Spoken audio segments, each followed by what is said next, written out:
Hello everyone, back tuning into our 7th Christmas update. So since the 1st of November we've been doing regular updates looking at the Christmas period from the long range CFS V2 model at the website meteorseal.fr. The idea behind this is that we can't pinpoint the exact weather on Christmas Day. It's far too far away to be able to do that. But we're looking for the trend of the model in terms of where it's seeing things going around this period. So we're looking at sort of mid to late December and then into early January.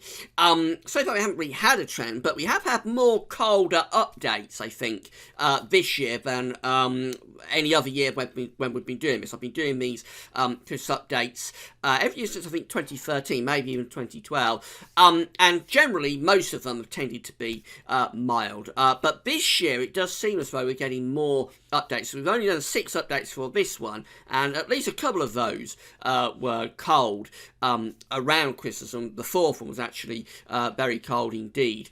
Now, the last update, the 6th update, was a milder update, and it was a very odd update, though, because the middle part of December was quite cold, and then Christmas was very stormy. It's a very extreme run with horrendous-looking severe gales over the Christmas period. So I say the 6th update was a mild update. Actually, it did have a lot of cold weather, but it's all sort of before Christmas, and then Christmas itself was very stormy. We'll see what the 7th update has to say in a moment.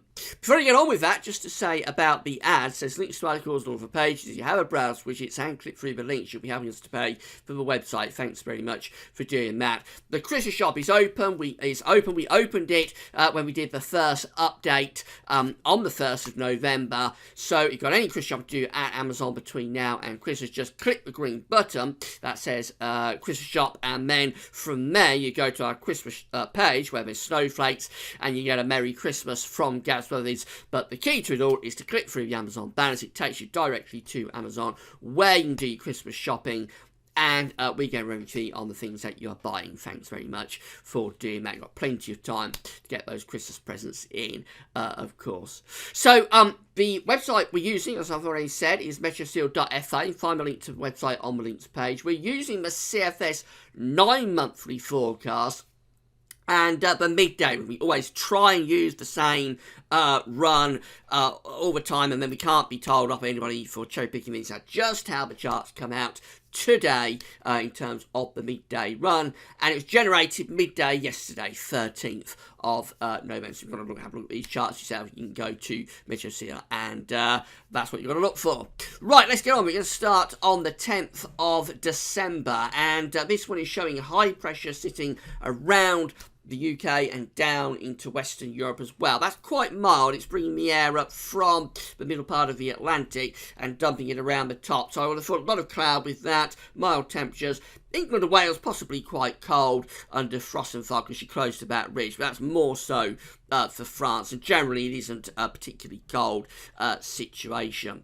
So we run beyond that up towards the 11th and then on into the 12th. We just keep high pressure going, really building through the country. Lots of very dry and quiet weather. That high pressure is becoming increasingly centred around the UK, so the mildest there now is being pushed into the middle part of the Atlantic. Actually, it's probably turning quite cold with frost and fog. Still fairly mild in terms of the upper air temperatures, but down on the surface I suspect that would be pretty cold, particularly for England and Wales. Bringing up towards the middle part of December, high pressure again centred over the country, really is slap bang over top of us by the 14th and into the 15th of December. So again, lots of frost, lots of fog, lots of quiet conditions there into the middle part of December. Notice much of Europe is getting northerly winds, and those winds are bringing a real burst of winter across many central, northern and eastern parts of Europe with a lot of snow there. We're on the periphery of that, mostly dry, very quiet, with frost and fog probable. Now, beyond the middle part of the month, we go towards the 16th, we get retrogression of the high pressure taking place. That means we move the high pressure up towards Greenland by the 16th of December. So retrogression is essentially when you go against the zonal flow. Zonal is westerly, everything moves from west to east. Retrogression is where the flow is going from east to west. It's one of the things we look for to tell us we're going into a cold period. So the 16th of December, we've got retrogression, high pressure going up towards Greenland. We've got northerly to northeasterly winds beginning to set in across the UK. No doubt those starting to bring snow showers down into the east. And then up to the 17th, it turns much colder then. High pressure is up over Greenland by 17th into the 18th. We're pulling the air in from the north and from the east as well. Pressure is generally quite weak, so there's snow showers moving in here from the north and the east, and those temperatures are certainly taking a plummet. Up towards the 19th, it turns more unsettled on the 18th into the 19th. Got low pressure to the south and to the east within a generally cold flow. So hard overnight frost with this one. And yes, there would be snow as well. Maybe some prolonged outbreaks of snow couldn't be ruled out there in places as we're beginning to run up towards Christmas. The 20th stays cold. We bring an area of low pressure in across the south. That could bring snow across many parts of England and Wales. It just looks generally very cold and wintry there as we're starting to run up towards Christmas. No doubt that would be rather disruptive weather running up towards Christmas. Again, 21st, we're bringing another low pressure through within that cold air. So again, it implies that southern parts would likely have snow coming in. We've got a real cold pool of air established over the country with instability. So again, hard overnight frost, low daytime temperatures, and there would be sleet or snow in places as well. 22nd brings another one of these little systems through, 22nd into 23rd. Again, that's running across the south. So again, it's engaging with the cold air. There would be a risk of snow across parts of England and Wales. Of course, it would be quite a lot of snow now after, 2-3 snow events from around the 18th up to the 23rd. There'd be a lot of snow on the ground. So again, quite disruptive conditions there running up towards Christmas. Bitterly cold winds coming in from the east, and this area of low pressure in the south would provide the moisture for snow, particularly centred across England and Wales. Quite a severe period going on there. Though it doesn't look all that severe, it is quite a severe period going on there through that middle part of December running up towards Christmas. Right, we go to Christmas Eve, and low pressure beginning to come in from the Atlantic again. So that's hitting the cold air, probably producing snow. But this one is further northwards. So eventually it will begin to introduce milder air from the southwest. So you've got probably a band of snow coming across the country and then turning back to rain in the west later on. Very seasonable conditions, of course, so for Christmas Eve. Christmas Day looks like this, and that's probably quite a blizzard going on up across Scotland. Elsewhere, you've got milder air coming in from the southwest, probably bringing rain. There would be plenty of snow on the ground anyway, so it would be a white Christmas, but probably rains in the south, and there's a bit of a blizzard going on for Scotland on this particular run of the CFS. Those sort of conditions continuing to Boxing Day as well. The north never turns milder, actually. Scotland stays on the cold side of this low pressure, so just continues to snow there from Christmas Day into Boxing Day across Scotland. Elsewhere, it is a bit milder, still quite cold, but a bit milder, with a slow fall of lying snow taking place on Boxing Day, and probably another batch of rain coming in, which by then, of course, will be starting to wash away the snow.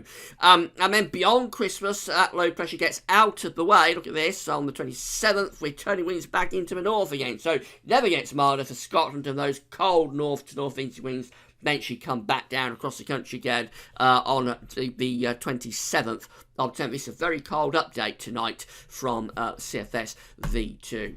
And then we get through into running up towards the new year. High pressure starting to build over the country. Here it comes.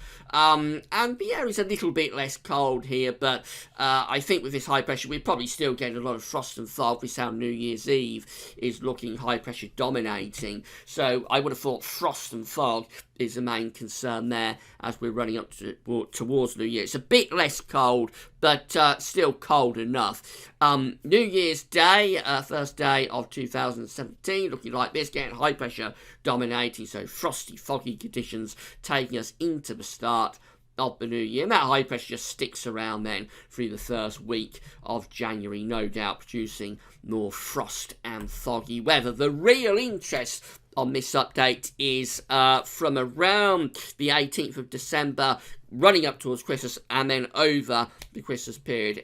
For that week, it does turn really very cold and very wintry. Low pressure is within that cold air. There's a lot of snow events, albeit some of them might be a bit on the marginal side, but a lot of snow events there. And then Christmas itself does turn a little bit milder in the south, but Scotland never gets into that milder air, and the cold air comes back again just after Christmas. Put this one firmly down into the cold camp again. Of course, those snow events running from the 18th through up to Christmas, you can't say that those are going to come off. What we're essentially, as I said at the beginning, looking for is the trend of the model. We haven't got a trend yet.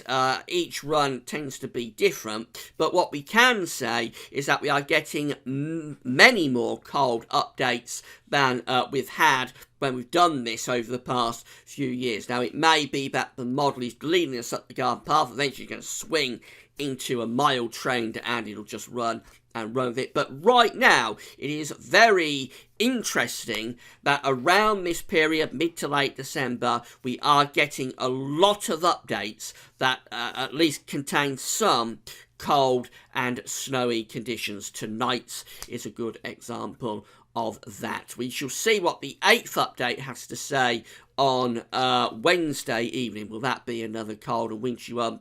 You'll find out at 7 o'clock on Wednesday evening. That's all for now then, and thanks for watching.